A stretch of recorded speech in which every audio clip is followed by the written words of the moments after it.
What's up, JJ Nash? This is Jess. And I'm John. Hi, Nash. Welcome back to the Jess and John Podcast, where we talk about the news and the class divide in America.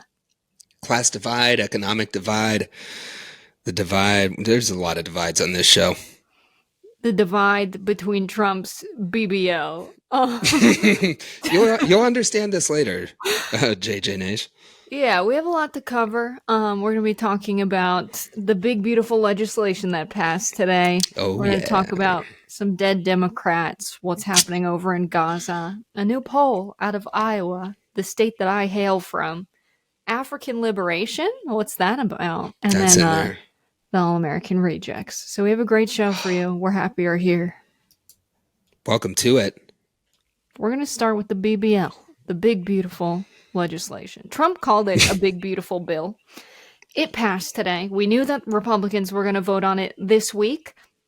We didn't know that they would vote on it today and that it would pass. I mean, they could have voted as early as last night. It was kind of up in the air. Something that Senate Republicans are doing is scheduling votes at like 10:30 p.m., 1 a.m. when no one's around. They're really trying to create chaos to avoid public accountability and really like shove the legislation through. And so it passed 215 to 214. Two Republicans joined Democrats to oppose it. One member voted present. But what's interesting is this bill included the repealing of $843 billion worth of clean energy investment. And you had this letter that was signed on by 21 House Republicans, and so only 2 voted against the bill, and they said that they would not take action to reveal, the clean energy investments and tax credits. And so they went back on their word entirely. But yeah, basically this is the same bill that is allowing for massive tax cuts for the rich. So that's not good. It's not good for many reasons. There's a ton of people that are employed in manufacturing jobs to build clean energy infrastructure. Now hundreds of thousands of people will be out of a job with this bill. And so the legislation comes at a big price tag. It's estimated, according to BBC, to add $5.2 trillion to the U.S. national debt. Wowzer. And increase the budget deficit by about $600 billion next fiscal year. Goodness, that's crazy. Yeah. I mean, I was going to say it was an occupational hazard to be voting on these things at like 10:30 at night, given that one of our segments here is about the 8 deaths that have happened of members of Congress from being, old. So evidently they're pushing through a nightmare agenda for the American people at all hours of the night. But it was really crazy. The thing that stood out to me, obviously these green energy cuts are terrible. I mean, I feel like most of the politics that we talk about on this show, I have this sneaking feeling that like in 10 or 15 years, mostly as a result of climate change, we're going to be looking back at what the boundaries of political debate were. And we're going to be like, what?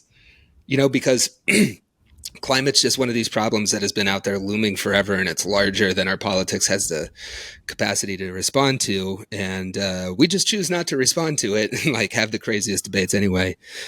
But, there's all kinds of stuff in this BBL, my favorite title ever. And one of the ones that I saw that was undercovered, Jesse pointed out climate. That's not getting a ton of coverage, but there's cuts everywhere in this thing. We've heard a lot about Medicaid cuts, which is, over the course of 10 years, there's more than $800 billion worth of cuts to Medicaid. That's very important to my state, West Virginia. We have an aging population, and a lot of the children here are below the poverty line, to say the least, and they rely on Medicaid. That's going to hit them first. But this is also in there, a giant cut to Medicare. That's the one for old folks. That is the political third rail that you, prior to this point, were pretty much cooked if you talked about cutting. But lo and behold, from the Kaiser Family Foundation, the bill as it passed the House yesterday and headed to the Senate could trigger $500 billion of mandatory cuts to Medicare. And what's happening here is because of the method by which this bill is passing. We talked about this increase to the deficit. when you have an increase as large as this bill is creating in the deficit, there is a law from back in the early 90s called PAYGO, pay as you go. And when you exceed a certain threshold, which this bill does, it mandates that you make cuts in other areas. A bunch of the areas are protected, but one that is not protected is Medicare. And so here we go. We see the perfect alignment. Elon Musk months ago goes on a talk show and says the quiet part out loud that the biggest area for cuts are entitlements, and that's Social Security and Medicare. Over and over again, we hear, "Oh, we're not going to touch Social Security and Medicare because that would be political suicide." But here it is, $500 billion in cuts coming down the pike if Congress passes this thing as it did last night and takes no more action. So that's another thing that's tucked into this BBL nightmare, which I think is the title of the pod, maybe. Yeah, something I will say is BBC reported on this, saying that this is the result, or the result of this, rather, is Moodys downgrading the U.S. credit rating. Yeah. Specifically saying the ballooning interest payments on the debt is what is resulting in Moodys downgrading the U.S. credit. I don't think that because we're adding money to the national debt, Moodys has made this decision. I think this decision has come from a few things. Trump's chaotic policies around tariffs. It has come from Trump floating the idea that the U.S. would default, which really is what that credit rating is about, is if I buy U.S. Treasury bonds, is that a good investment? Is it a safe investment? And the U.S. prints its own dollars. If they want to make good on that investment, they will.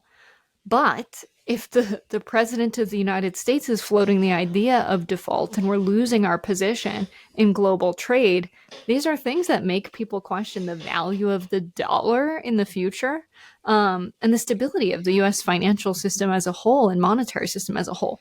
And so that's the art of the deal, baby. Come on. Yeah. What do you mean? We fucked over our boy China. Our boy. You gotta know. So yeah, now we have this BBL that absolutely sucks, and I see it as it's a whole plan to just make life harder for working class people, right? They don't want us to have social services. They want us to be willing to take a job for incredibly low wages and work most of our waking hours just to get by. Well, their taxes are cut in the same piece of legislation. But also this means that we're going to rely more heavily on the ruling class, and many working people will forcibly be more subservient to them.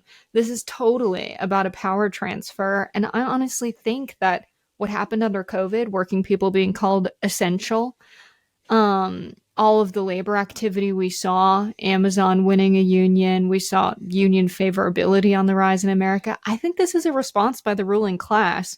Hey, get back in line. This isn't how we want it to be in America. Oh, you bet. And they really popped off, if you know what I mean. Let's run through some of this BBL, some of the stuff in this BBL.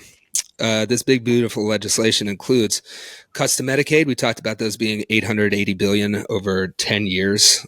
Implications of that, 14 million people could lose their coverage. A lot of children rely on that program. The Medicare has a secret cut in there as a result of this PAYGO rule that is about $500 billion over 10 years. There are cuts to SNAP, the food stamps program, of about $120 billion over 10 years. That would affect up to 3 million people using those benefits. Social Security so far, not directly named in here, but they've been doing all kinds of stuff to make it harder for the beneficiaries of Social Security to access that. Forcing people to go into offices and, making the online payment portals difficult for people to navigate. But then, of course, it's not all cuts. We've got the first $1 trillion defense bill with all of Trump's billionaire cabinet, sticking their snout in the trough of that. You have increases to border security. The people who are supplying our timelines with nightmarish abductions off of the street. And, the list goes on, but I'd be remiss not to talk about it extending Trump's first round tax cuts where, over 90% of the trillions and trillions of dollars in that tax cut went to the very richest. Americans. So not good. Not good, Jess. Not good at all. And what's crazy is like the money's not theirs. And because it goes to them through an official transfer that we see as normal and the way of doing business, you go to Walmart, you buy something, Walmart takes the money, they pay their workers the minimum wage that they can, the lowest possible wage that they can. And they keep the majority of the money, although it's people in factories all around the world making this stuff. It's the global working class that leads to me getting my little jar to mix paint in from Walmart. And so, why are all of the people that make the business run when I go into the store and also make the stuff that they sell making as little money as possible, but just the people who have invested into Walmart can accumulate all of that money and then it's not taxed? Like, a tax is not the government taking money that was hard earned by the business owners. They're taking money and investing it in public resources because these companies are not paying the public enough to survive. Like, Walmart is one of the biggest employers of people in the United States on social services like SNAP and like Medicaid. And so they're the real leeches if you want to talk about freeloaders on society. So giving them tax cuts is literally like the government just giving money away to people who already have so much of it. Walmart needs to, I've been saying this a while, it needs to get out of its mom's basement and really go get a job. We're for how much government benefits. We're what? We're kicking deadbeat Walmart out. What? Yeah, to pay for for real. Trump's BBL? Come on, not in my house, not in my America. I will not pay for Trump's BBL with my hard-earned dollars I made talking shit on the internet. Yeah, come on. Hands off, everybody. I want to say a note about another note about this Medicare cut, right? This is happening through this weird thing I've talked about. It's called PAYGO.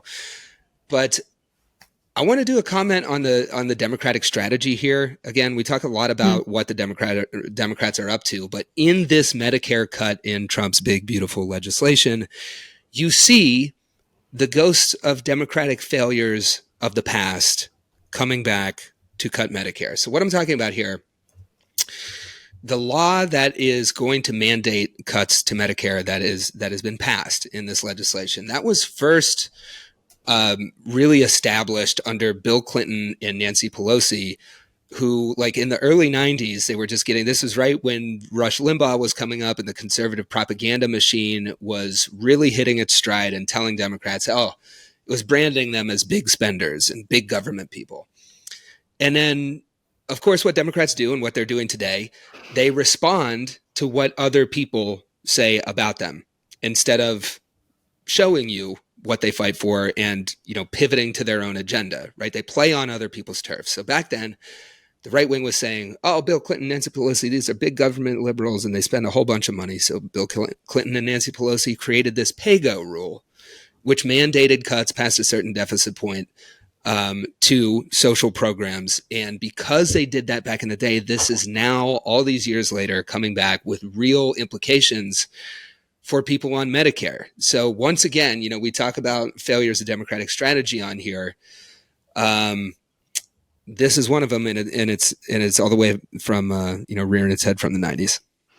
And Bill Clinton was one of the worst presidents for the global economy, or the U.S. economy. What he did by having a balanced budget, everyone was like, oh my God, the Clinton years were the best because we had a balanced budget. We didn't add to the deficit. We had a surplus. That drove the private sector into debt. Because if the economy is growing, more money, liquid capital to pay people to do work, to be more productive, the money needs to come from somewhere. And so they pressured the private sector into a deficit. We either need to get money from a foreign source globally, the government needs to put it into the economy, or it's coming from the private sector. And all of that private sector debt is what led to the financial crisis. And so the idea that, this was so fiscally responsible, Democrats are the fiscally responsible party, both of you are dog shit. Like, Bill Clinton did a horrible job with that and injecting into people's minds that we need to treat the US federal budget like a household budget, when in fact they're the currency issuer. They should be investing public dollars in things we need, like infrastructure and education that grow the economy as a whole. And so fuck Bill Clinton. Yeah, fuck Bill Clinton. Also, I'm a huge country music fan, and this is a rant for later, but Bill Clinton kind of ruined country music because he was in the era of deregulation, and he kind of deregulated the FCC in a way that consolidated radio stations and unified, for a big swath of like the rural, quote unquote flyover country. It just really unified. It wiped out local culture and markets, especially in country music, and fuck Bill Clinton for that. I could go on, but Fuck Bill Clinton for that. But as Mark Blythe said, if you don't like what they're doing in government, just wait for them to die. And we don't have to wait very long for a lot of these Dems. We've got a new dead Dem today. R.I.P. Jerry Connolly. You burn fast and bright. What's funny is Ken Klippenstein has been reporting on all of these very old members of Congress. The crazy thing is when Connolly was appointed to be the ranking member of a powerful watchdog committee, Ken was like, hey, this guy's literally dying, everyone. He posts on Twitter reminding everyone House Democrats just picked this guy who's on his deathbed. And the chair of the Virginia Democratic Party quote tweeted Ken and wrote, kill yourself. Or sorry. Delete yourself. Yeah. But then she responded to her own tweet. Yeah. Like a little bit after saying, delete your account. Okay, delete the tweet if you said that and that's not what you meant. Yeah, that one really has layers, person at the head of a state party fucking up a tweet and then kind of not like, and then like subtweeting herself about a guy. It's like, you're facing a movement that has got their shit together, who's about to wreck your country. And you're like, all right, baby, who we going to like hold these people's feet to the fire? Dead guy? Get in there, baby. It's your time to shine. Not the best strategy. And it turns out that this is kind of a trend. I was reading Ken's story.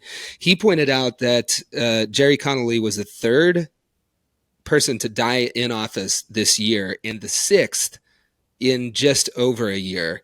And I kind of started looking this up a little bit more. I found a Business Insider article that says the last 8 members to die in Congress have all been Democrats. What's up with that? We need some of that super juice, that aborted baby fetus magic juice. The adrenochrome. We got to go to the pizza shop. It's in the fucking basement. Turns out Mitch McConnell's the one who's been drinking it.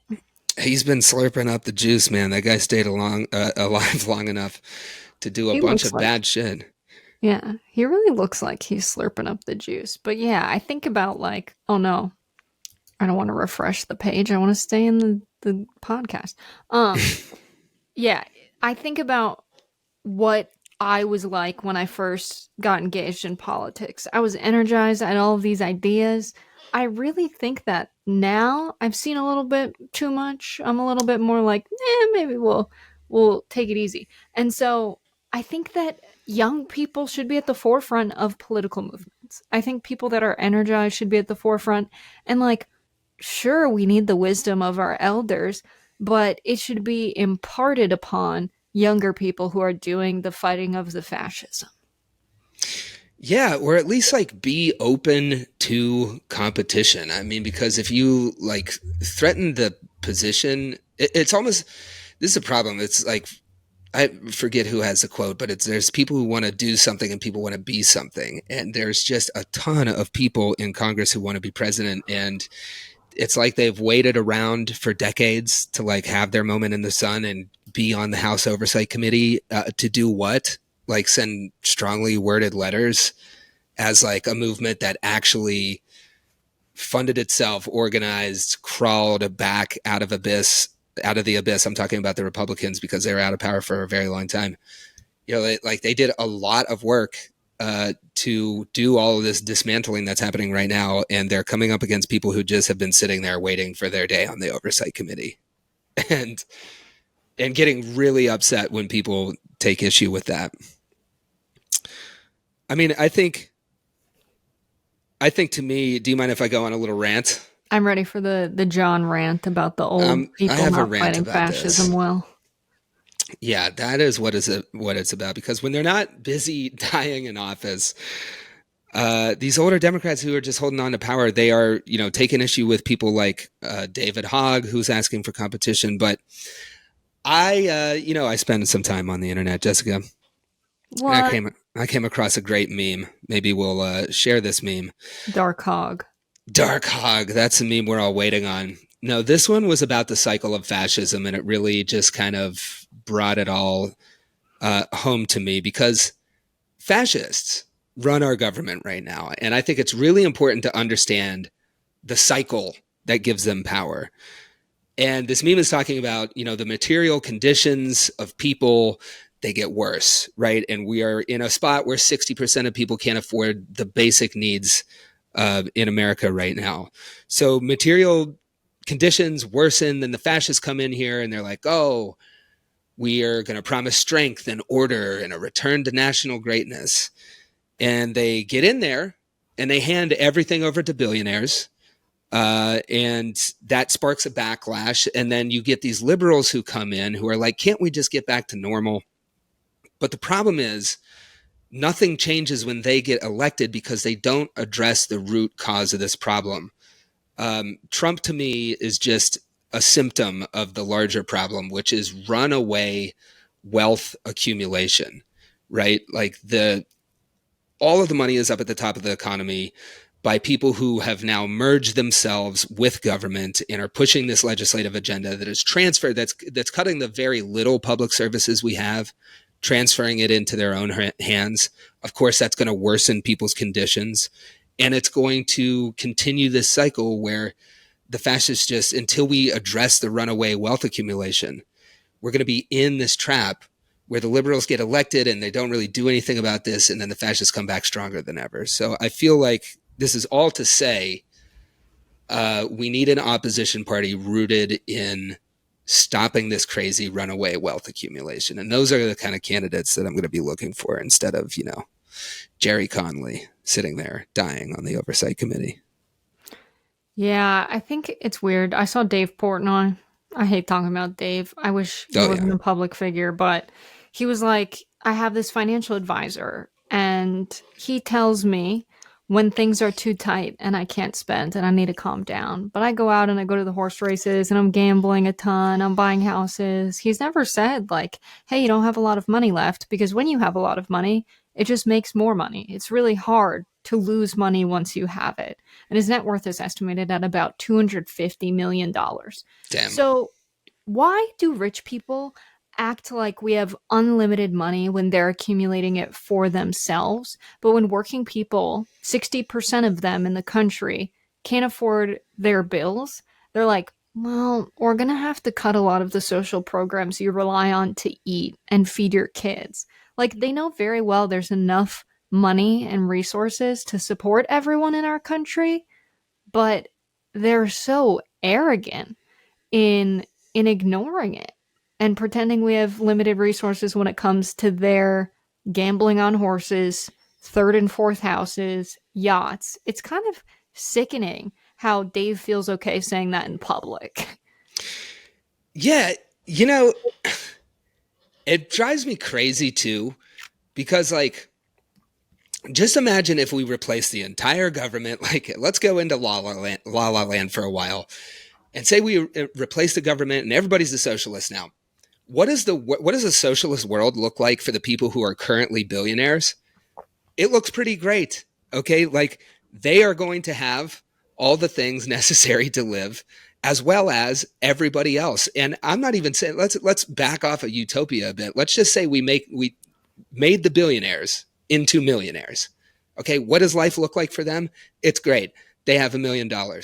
Plus, we're talking about getting everybody the public services that they have dedicated their entire life to destroying. Life looks pretty good for everybody in a world, run by the labor left, if that's what you want to call it. But what does the world look like in dictatorship of the billionaires, it's all around us right now. It's, Trump's BBL cutting your grandma off of Medicare and Social Security. It's taking kids in West Virginia off Medicaid. It's, dooming us into a climate hell. It's cutting the regulators who are charged with keeping forever chemicals out of the water, right? The world looks very bad for everyone but the people with the luxury to just kind of treat money in that way, when the world that we're talking about, that everybody seems to think is very radical, is one where everybody has what they need. You know what can fix this, John, is a liberal Joe Rogan. Oh, yes. Why didn't I think of that? Think of that. Okay, but here's the thing. If the Democratic Party didn't quash Bernie's chances from the inside and coup him for a second time, I stand by that. That it was a coup, an internal coup of Bernie. I mean, they straight up said after 2016, we can just pick whoever we want in a back room while smoking cigars, and that would be perfectly legal. Like, that's how they see the primary process. So when everyone dropped out and endorsed Biden, Pete Buttigieg and the like, that felt to me like a coup, because none of those candidates were popular. But because, like, oh, I like Pete, so he's not there. He told me to vote for Joe. I'm going to vote for Joe. Because go Joe. I feel like that was messed up. But Joe Rogan endorsed Bernie Sanders. Like, Joe Rogan was the Joe Rogan of the left. So, like, we wouldn't be in this position if it wasn't for the party acting like that. So it's not that, oh my God, the solution will be we need a Joe Rogan of the left. The solution is stop fucking acting like that. Yeah, we need to red pill Joe Rogan. Did I get my pill color right? I can never keep the red pill. I've never seen The pill. Matrix, but it's about politics. Red pill means like Republican. Yeah, somebody get Joe Rogan one of those red pills, and that'll help the Democrats out. No, I mean, this is a plan.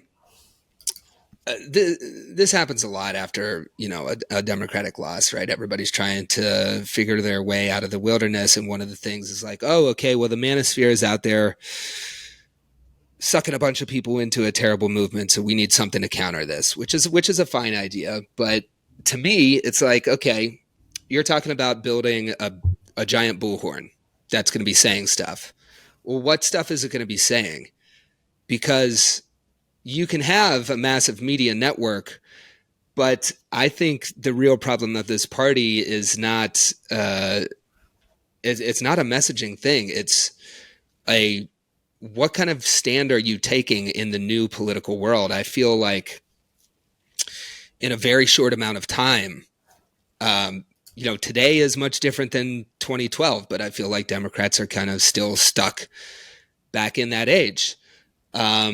We have, I think all the time about the, whatever it is, 11 years ago or something, the Princeton study that said the American public has little to no control over their government because it's dominated by billionaires.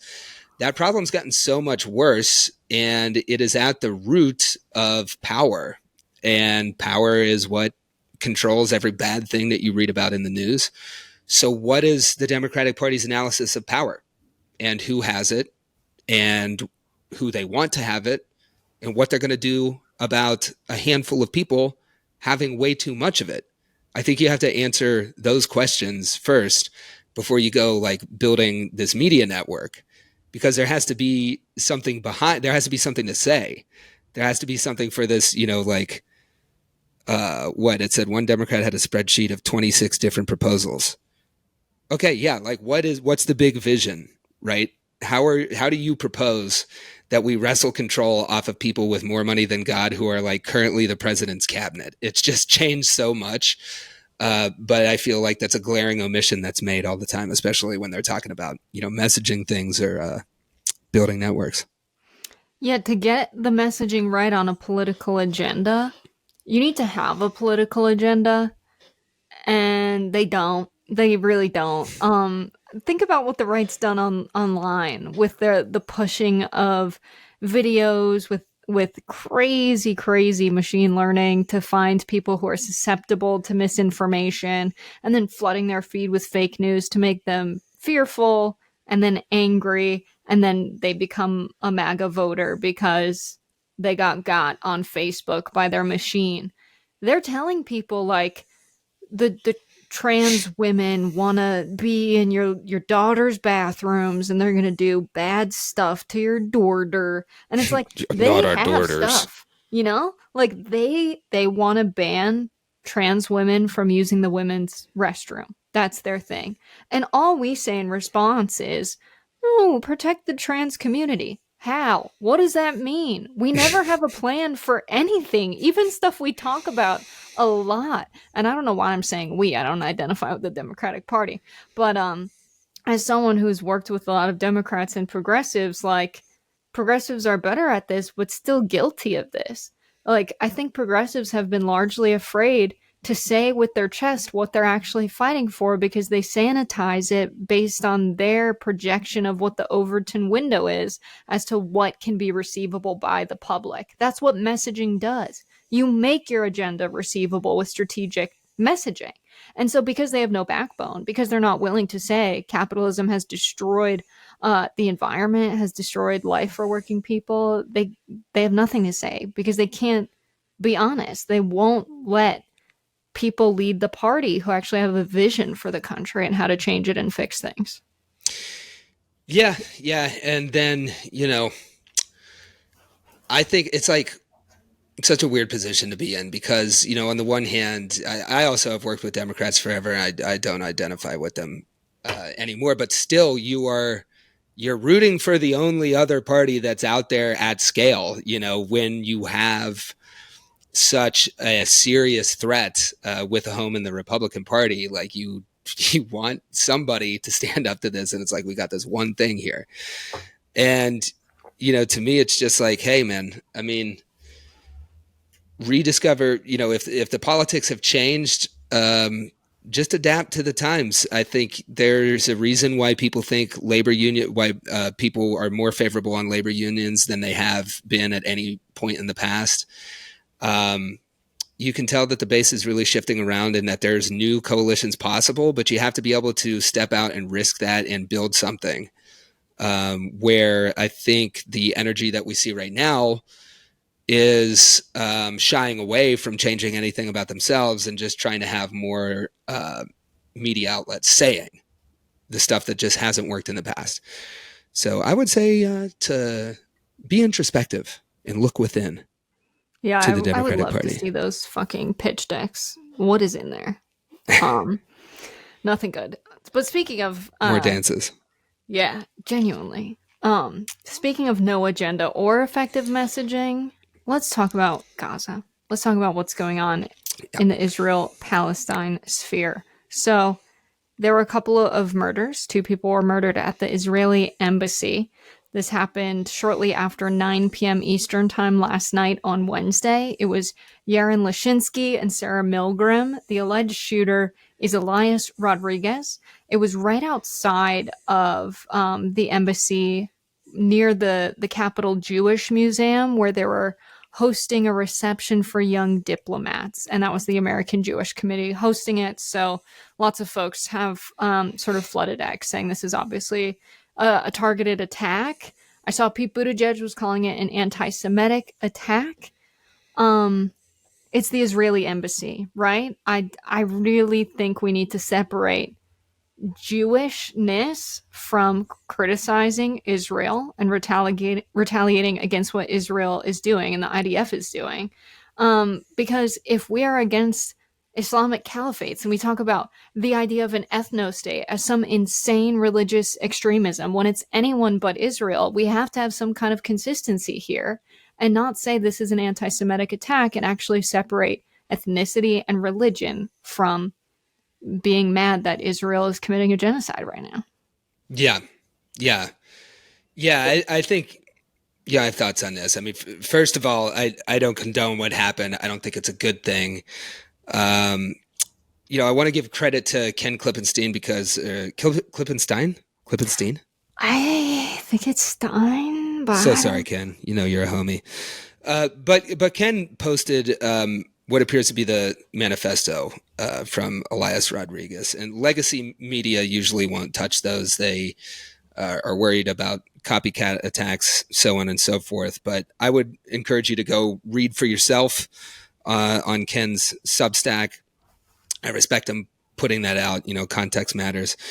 The manifesto ends with Free Palestine, and the shooter reportedly shouted that at the scene. But I want to be real about what happens next with all of this, because you can imagine how people are going to turn this. There's all kinds of bad faith actors, Trump's people, the right-wing Netanyahu regime, the enablers in both parties. Any mix of those will use this an event to smear anyone calling for an end to the genocide. And that includes, to me, millions of Jewish people who are doing exactly that. They'll try to say that protesters and shooters are the same, and that's the distinction that really needs to be made, because that's not true, and it's dangerous, and it plays right into this administration's strategy to equate everybody who speaks out against this as being anti-Semitic or a supporter of Hamas. You've seen them try to, label that on every single thing. And all of that strategy is being led by people like Kash Patel, who's the director of the FBI. This is a person who is outspoken in wanting to use the power of the federal government to hunt down political enemies.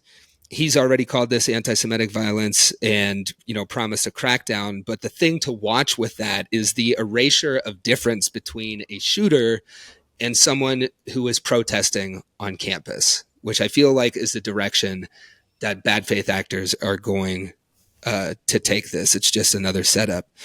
And, the other thing is, while this event's a tragedy, 2 people are dead, the fact that 2 folks are dead should not blot out, to me, what is happening in Gaza right now. We have seen credible media outlets, many of them report that 14,000 children are at risk of starvation. Dropsite just recently reported that aid is being weaponized. The right-wing ministers of the Israeli government are openly talking about occupying and cleansing this territory and using aid as a way to draw people out of the territory and continue pushing them out. And, as all of this is happening, we are seeing figures who have resisted going as far as calling it a genocide now just changing their position. I saw Mehdi Hassan on Piers Morgan. Piers is someone who definitely did not agree with Mehdi Hassan or go as far as to call this a genocide, but now he is changing that position along with a lot of other folks who took a long time to get there. So I think the takeaway for me is it's never bad to speak out against genocide, obviously. And saying Free Palestine is not anti-Semitic. And I would point to the millions of Jews who are saying that too, and who have nothing to do with an event like this shooting. So I feel like Piers Morgan, it was only a matter of time before he came around on this, because he's someone who has been platforming key voices on Palestine and actually is open to talking to people whose views different from his own. Yeah. And so I feel like it makes sense that he's one of the people that flips, but also, Theo Vaughn came out and he had just visited the Middle East. And he's like, this is horrible. This is a genocide. We have to call it what it is, basically. And so it's crazy that we have people on the right, like Theo Vaughn is on the right, but people like Jackson Hinkle, who calls himself a MAGA communist, whatever that means, really critical of what's going on in Israel. But then also he's a weird figure. I'm not saying he's right on the whole issue, but it feels so weird to see folks on more extreme ends of the political spectrum be totally against the center on so many issues. And that really describes our politics so much. And Gaza has been one of the huge fracture points. Yeah. Yeah. I mean, I look at all of the, Theo's a good example. I think maybe a good litmus test for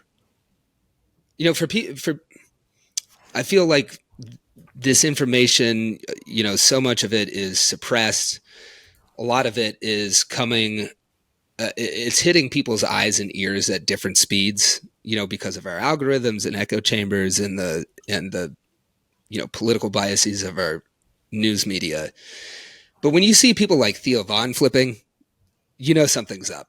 And it makes me think, as this is all coming to a head, as it's being so, as their ministers are being so blatant about it. Obviously, we've had pictures and videos coming out of there that are horrible for such a long time. But I came across this quote. It's an author, Omar El Akdad, put out a tweet October 25th of 2023. This is 3 weeks after October 7th, that said, one day when it's safe, when there's no personal downside to calling a thing what it is, when it's too late to hold anybody accountable, everyone will always have been against this. And it feels like things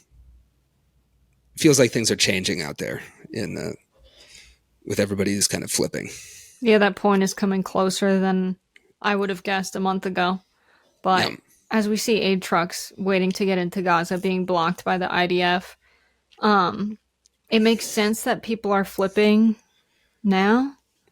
Miss Rachel, who's a huge children's YouTuber and author, has been posting a ton about what's happening in Gaza, especially for the children. She's getting criticized in all directions. People saying, does she care about all children or just the children of Gaza? Jewish mothers feel isolated. And it's like, from Miss Rachel, really, who's showing literal videos of children who look so malnourished and skeleton-like while she's holding her own baby, who she's still breastfeeding, saying, I can't imagine if I wasn't able to feed my own child. And look at this baby. Are you okay with a baby looking like this anywhere in the world, knowing this is preventable? Like, we all have to stop this. And so because it's a message that is now coming from some unlikely figures, like who would think that the most popular, children's YouTuber lady would risk her huge platform, she's probably raking in millions and millions, to say something about this? It's coming from unlikely corners of the internet and the world. And you had, what's that comedy actor's name who spoke out about NYU? There's an NYU speaker who used her time addressing the graduation ceremony to talk about Palestine and the genocide. And then NYU retaliated against her and is taking disciplinary action against her. And I forget his name. He's a big, LA type comedian who's in a bunch of shows. But he was like, oh, NYU, the bastion of free ideas. And he showed a brochure where they basically say where you can have, free ideas and learning. And he's like, apparently not. And it was a really good little monologue. And so when it's coming from people who are big public figures like that, it matters. But also, even people who are major public figures from the EU who go on these invited trips to Israel are not free of the ready violence at the hands of the IDF. So there was a group that was visiting a refugee camp. This was a delegation from EU nations. They were in the Palestinian city of Jenin, and they had this approved route that they were supposed to be on, and they deviated from it a bit and entered an area where they were not authorized to be. Why? Maybe they would see something there. Who knows? But Israel's foreign ministry said in a statement on social media after that the warning shots were fired because they deviated from the general path and they needed to scare them away. That's insane. But that's the last thing I wanted to say as far as our updates.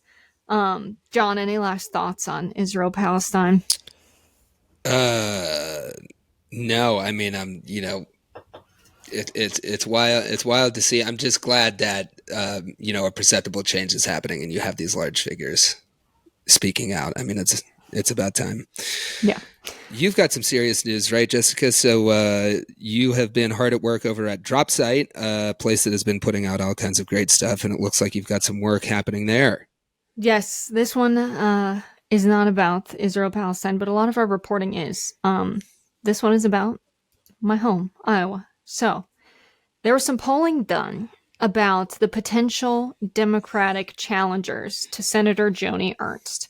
She is our senator here in Iowa. In a head-to-head matchup, she led all of the potential candidates by 5 or 6 points. But then they gave a short profile on each of the candidates that may run, which include Nathan Sage, who, if you listen to the show regularly, you've heard my interview with him. Jackie Norris, who was the chief of staff of First Lady Michelle Obama, and she runs a management consulting firm here in West Des Moines. Zach Walls, who famously has two moms and wrote a book, My Two Moms, gave a speech about marriage equality. He is an Iowa State senator from Iowa City, which is a very liberal place. He went to Princeton. You get the vibes. Then there's J.D. Schulten, who is a known progressive, ran against Steve King, really outperformed what people were expecting. He's like our right-wing mainstay in northwestern Iowa. He turned that into a seat in the Iowa legislature. He's been there for a few years. He's kind of like, someone who's been in the progressive movement for many years, since Bernie 2016 and stuff. So now what's exciting is the results of this poll show our boy, Mr. Populist Nathan Sage, Mr. I'm a revolutionary, not a radical, the only candidate who was able to beat Ernst in a matchup after voters knew who he was. Now, 47 to 45 is, it's a tight race, and the margin of error was 4 points. But even considering the margin of error, he is ahead of the entire field. That means something, because Democrats have a choice to make. What they tend to do is, if there's an anti-establishment candidate running, they will try to quash their chances of winning. They have tended to put millions of dollars into the contenders that are more aligned with the corporate class, the party elites, and Nathan's not that at all. He is one of the anti-establishment candidates that they would maybe favor Norris or Walls over. And so Sage is someone who connects with Iowans. He is a common man. He is a working class guy. He was a mechanic. He did 3 tours in Iraq. He grew up in a trailer park. He was a sports radio host. He talks like a blunt working class guy. And so in Iowa, that matters a lot. People here are sick of party elites coming in, especially because it's the first primary contest for the national, contest for deciding who's going to be the nominee for president. People here know politics. They know politicians. They're sick of people from the Democratic Party putting up a front who are really the elites, who don't get their lifestyle. And so I think Nathan came out ahead because he was told to these poll respondents, Sage is a lifelong independent. He cares about the working class. He's a veteran. He was a mechanic. And he's basically if the Democrats could build a factory, or could build a candidate in a factory to win in Iowa, it would be Nathan Sage. And I really am afraid that the party establishment is going to choose to kick the anti-establishment populist candidate out, potentially at the cost that it's a sacrifice they're willing to make of having a Senate majority in the U.S. Senate. And so that sucks, but the poll is good. Yeah, this is shaping up to be a really interesting race, and I think the person to really keep an eye on in the Democratic in the Democratic primary for shenanigans is Zach Walls. Would I be right about that? Yeah, he's a bit of a darling of the Democratic Party. Yeah, that's what they do, really. I mean, it's kind of like at the upper, once everybody's in the Democratic Party right now. I think most of them, they really started out as a darling at one point, and then they just kind of hang around, they hang on to power, and they cultivate their own, really. So they, it's often talked about how the Democrats really don't have a farm team, but they do have a bench of candidates, but that bench comes from usually safe districts, and it's always these types like Zach Walls that are kind of waiting in the wings, biding their time, not making any kind of a fuss, strategically voting on stuff to build a track record to debut in a statewide race with the help of other, National Party Democrats. And that he seems like the candidate where we would see that kind of stuff. I'm curious, Jessica, you sat down with Nathan Sage for a while there. Was there anything that didn't make it into the piece that you just put out for Dropsite that you want to talk about with Nathan Sage? I linked the interview I did with him in this piece, and there's so much there that, just doesn't show up in quotes in the piece. But I think it's so hard to tell people, like, I'm being objective as someone who grew up working class when I say he doesn't have an ounce of politician vibes in him. And there's a conversation happening right now saying Democrats swear all the time. They're doing it to, reconnect with everyday people, whatever, seem cool. When Nathan swears, he was a mechanic. That's just how he talks. It rolls off of his tongue. He's blunt. He is so unafraid to criticize the very wealthy in our country more than anyone I've ever seen who's running for office. And so he represents this kind of populist revolution in a way that, like, we didn't really see happening until, like, Dan Osborne, right? And so there's this new breed of populist candidate that, Nathan's really the center of. And it's hard to say that without sounding like I'm asking for your vote for Nathan Sage, but that is what I think is an objective opinion, just as someone who grew up working class and is an Iowa voter now. Yeah, and I know Iowa's a really interesting state because it's like one of those.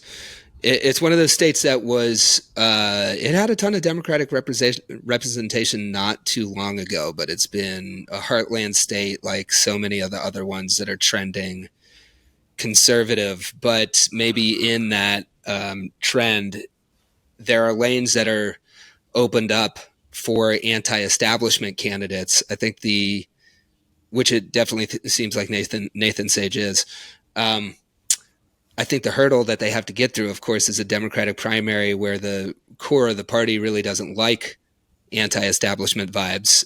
Do you think if he were to prevail in that primary, do you think there would be any pushback from the rest of the party in Iowa based on his kind of anti-establishment stance, or does it seem like he would fit right in with trying to put Iowa back in the Democratic column? It's a good question. He did say on MSNBC on April 20th, I want to tear the Democratic Party down and build it back up from the studs.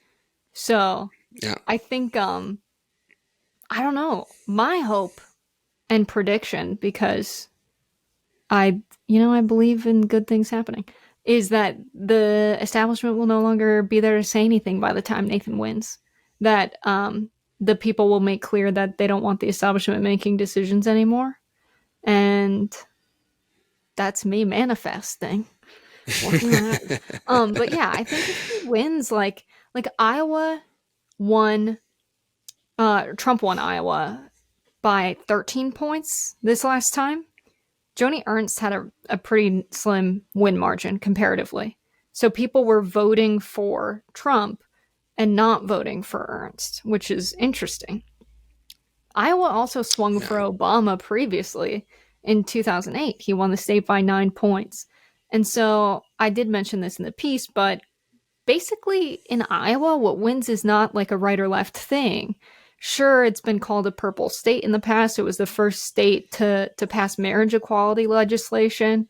But what really matters more than like right or left is populists win.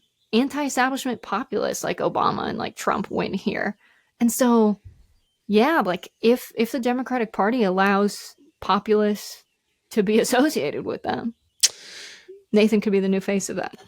Yeah, and it's going to be interesting. I got to say here too, because there's a personal buddy of mine who might jump into this, but he's also kind of out of that populist wing. But I'm talking about J.D. Scholten here. This is a guy who has been kind of claiming the keeping the populist flame alive out there, traveling around in an RV in very red parts of the district, talking about anti-monopoly practices and breaking up some of the large agriculture that's plagued the state for so long. It's going to be interesting to see. But this is all speculation, of course, because Nathan Sage is in the race and these other folks that were polled, some of them are, some of them are not. is my understanding. But it looks like we're going to have a showdown of populist in the core of the party here, possibly with more populists than not for once. Yeah, yeah. I'm interested to see if this becomes a super flooded race. Like, are we going to get everyone on a debate stage? What's it going to look Mm-hmm. like? What does it mean for so many resources going into a Democratic primary in a state where Democrats have been written off and haven't been organizing? Right? Mm-hmm. When Nathan was about to run, I didn't hear anything about anyone else running. And then he announces, and suddenly everyone's running, which I find interesting. So, Interesting. There's a um, there's a bunch of people trying to liberate Iowa. Would you say that liberation is the thing that they're focused on out that was there? such a good segue, John. Thank you. So I we're was going to really talk. trying to emulate you. You have been nailing segues, so um, yeah, the art of the segue. No one's better at a segue than Adrienne Lawrence, who used to work at ESPN, and then I worked at TYT with her. Holy shit, if you ever listen to Adrienne Lawrence, it's like it just comes naturally to her. And she does it as such a news person, like exactly like you just said. But imagine it in the most newscastery professional voice ever, and she'll just start rattling off the next subject. It's insane. Anyway, so um, I've learned from the liberation. best. Okay, so this is a crazy thing. I first talked about this with my boyfriend, and then I talked about it on my friend's podcast, and now I'm comfortable saying it publicly all the time, which is usually the process of me deciding I'm gonna be on one beat for a while. You're gonna probably hear me say this a lot. This is something I'm about to say something that could piss off the Democrats, white progressives, a lot of people. Okay, but here it is. Think about who has successfully won liberation and freedom in America. It is Black people. Think about globally who has defeated imperialism to liberate entire nations. It is Pan Africanists. It is people fighting colonial rule. I'm thinking of figures like Patrice Lumumba, Kwame Nkrumah. I'm thinking about all of the Black leaders we know coming out of the American South.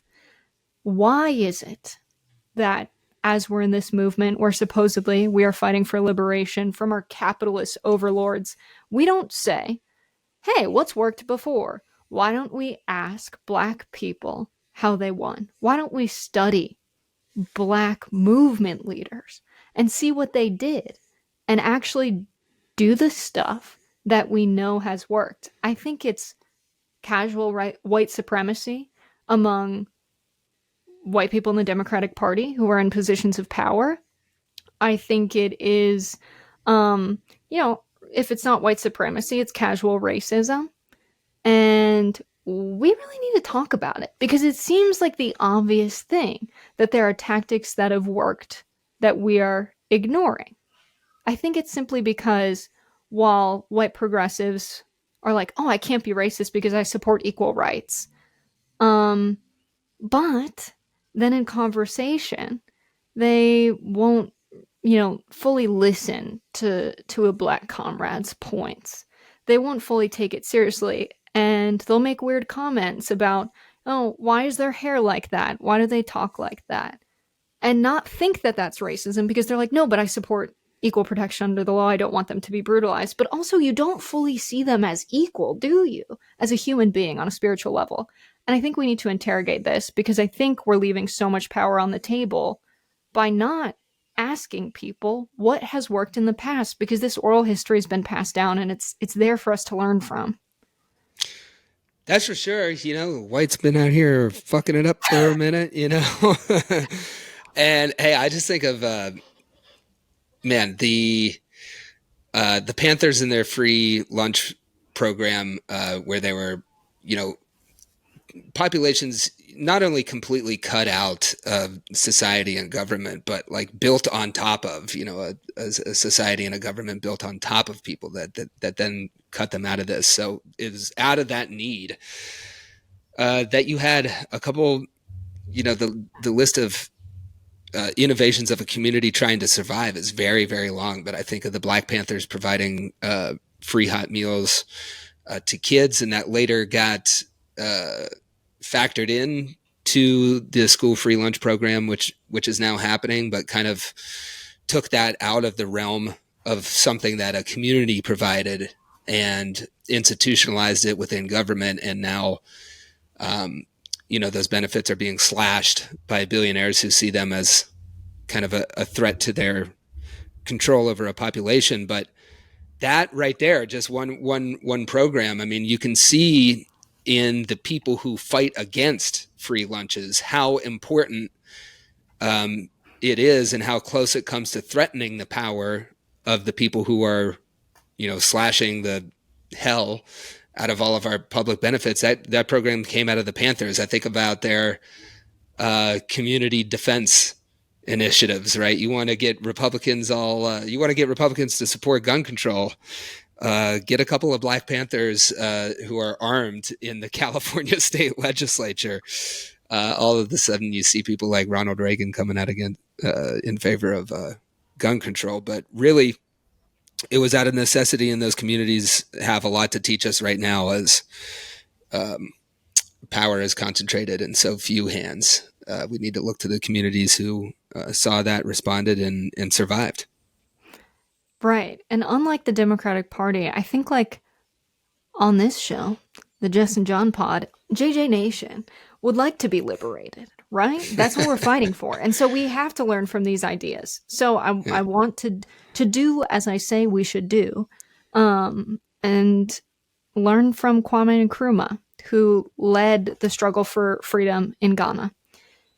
This goes to what you were just saying, John, which is why I'm going to start with this. But he said the best way of learning to be an independent sovereign state is to be an independent sovereign state.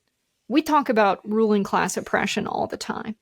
And John, I think what you do in Wheeling is such a good example of this, but like really Oh, shucks. Oh, no.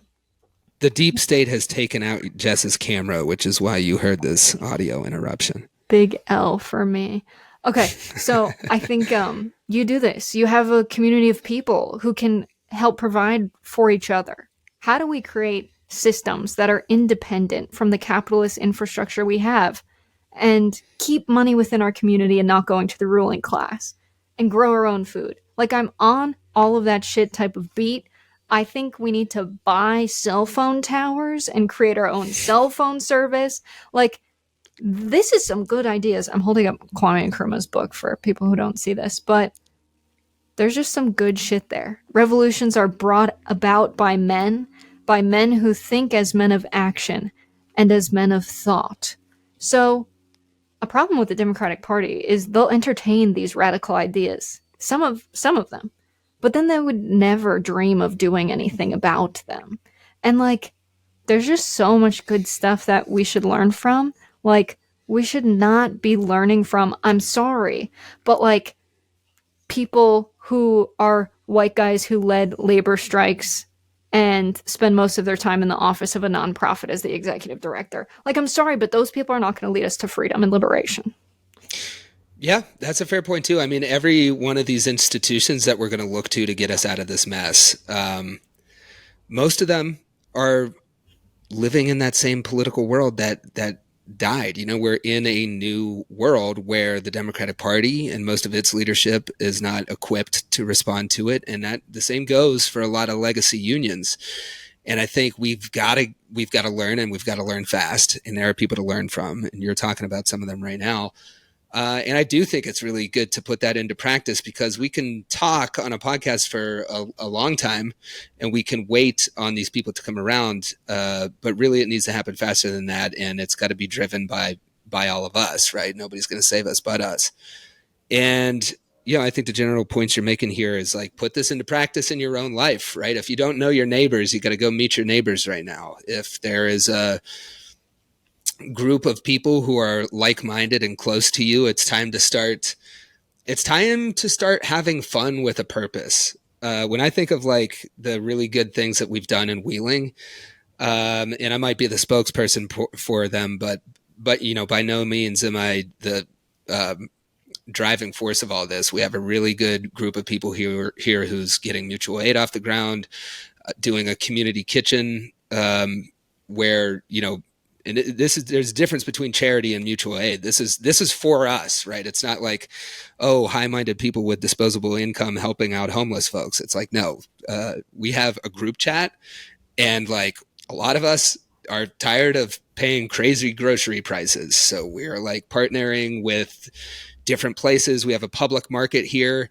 If they've got food that's about to expire and they got to get rid of it, okay, we're going to take that and we're all going to go to the, we have a friend who's a pastor who opens up their church kitchen, and 15 of us are going to cook a meal, and it's going to be fun together, and we're going to take home 3 meals, and bam, there you go. We just stepped outside of Kroger and their dynamic pricing.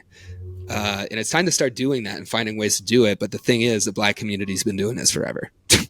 Yeah, yeah. And it's like the kind of sentiment, like freedom is not something that one people can bestow on another as a gift. They claim it as their own and no one can keep it from them.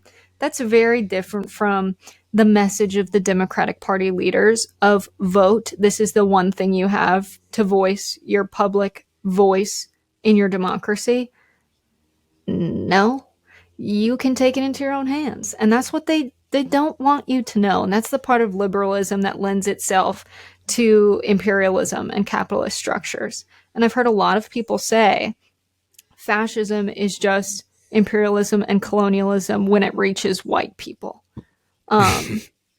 But if you're a person of color, especially in an imperial nation, you experience that. And if you're not an imperial nation, you experience it through weird soft power, through existing colonial ties, etc. And there is actually a group of people who is living exactly this, taking freedom into their own hands and not letting Ticketmaster tell them what to do. Oh, you The stole All-American Rejects. Did you think of that too? Was that your transition? Yeah, I was gonna hop in there, and I was nailed it. Nice. Great minds, John.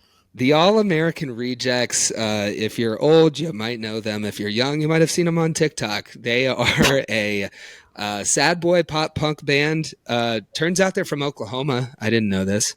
They dubbed themselves the All-American Rejects because they weren't kind of the culture back when the sad boy emo music was popping off and the eyeliner was thick. But they have come back onto the scene, exploded back onto the scene with a bright idea and a message. And the bright idea is to play punk rock shows, pop punk shows in people's backyards. And this has taken the internet by storm. People are out there. It's like, they're like, oh, honey, that band that's playing in the neighbor's backyard sounds a lot like the All-American Rejects. And it is. The footage coming out of these shows is absolutely wild. But the thing is, you've got the lead singer out there tearing it up and then taking breaks and saying, this is what the rock and roll experience is supposed to be. And we are doing this tour so that an entire generation of young people right now, working class kids who do not have a lot of money, have access to the kind of rock and roll that was around when our band got started and has been gatekept by these huge corporate outfits like Ticketmaster, who are charging you ridiculous fees, where the parking is $25 and the ticket looks like it's one price and then it doubles by the time you get to checkout. All of this has been messaging coming from the band, the All-American Rejects, as they're going around the country playing backyard shows for $5 a ticket, and really taking it to Ticketmaster. And you know what? We love to see it. I'm so here for this. This feels to me like the beginning of marrying the anti-capitalist movement with the culture. Yes. You know what I mean? Like people, okay, annoying Brooklyn hipsters are a lot of the people when I say people, but it's becoming a bit fashionable to be edgy, to be alternative and such. Yeah. And I don't mean in like a Brooklyn hipster way where like daddy pays your rent and you work like a $50K a year job and everything else is supplemented with your family's credit cards. I mean like in a real way where like you're paying $5 to see the All-American Rejects and you're there with your working class comrades. Like we need to stop having this revolution sold back to us in a capitalist way. And this I can't think of a better example than this of that happening. It's great. We love it. Tyson Ritter, wild man, America's heartthrob, just got impossibly hotter by a critique of corporate overlords. And if you want to become impossibly hot, you should also critique your corporate overlords. And that's on that for every dude under 30 who's getting sucked into the Trump movement. I promise you, take your hotness notes from Tyson Ritter, get a fucking cause, criticize Ticketmaster, absolutely tear it up in somebody's backyard with all the homies. We need Chapel Roan doing this. We need Chapel Roan in the gay clubs performing for $5. Yes. We can beef up the security. We'll make it 10 so she can pay extra security because she needs it. And we want her to feel safe. But god damn it, we need more musicians doing this. I think she signed with like a huge agency that would never let this happen, but yeah, I was looking at this. I'm like, how is this impossible? Or how is this possible with insurance and shit? And that just makes me like it even more, that I know that insurance is probably a fucking nightmare with this. But I'm like, thank God. You know, the bad times really need good music and good people putting on the music. So props to the All-American Rejects. I'm so into it. Do you know what it feels like? Sing the Spicy Peanut song. Spicy peanuts. We're really trying to attract advertisers hawking spicy peanuts on the show. If you're a spicy peanuts vendor, buy some ad space on the Jess and John pod. We'll make a jingle. We really need it. We'll make a jingle for you. Spicy peanuts. Spicy peanut noodles. We'll workshop it. Is that a wrap, Jess? That's a wrap. We wrapped it. We don't have anything more to say this time, but we're going to see you next time. Locked in every Friday. Locked in every Friday. Beware of the Trump BBL, everybody. JJ Nash. It's been real.